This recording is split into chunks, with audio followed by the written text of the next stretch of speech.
शं शनिश्चराय नमः स्वाहा राहवे नमः स्वाहा केतवे नमः स्वाहा सर्वे भूदेवी नमः स्वाहा सर्वे भू ब्राह्मणे भो नमो नमः स्वाहा गुरु विद्या पुरुष नारायण भगवान की जय। कल्याण के अर्थ से सभी जीवों का कल्याण हो, सभी उम्र से कार्य करें, अपने कार्यों को समझे, अपने धर्म को समझे, धर्म समझ के कार्य को करे, इस उद्देश्य से यह अनुष्ठान यहाँ रखा गया है।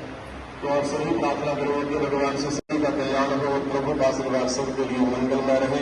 इस भाव से अनुष्ठान भगवान के श्री चरणों में अर्पण करते हैं।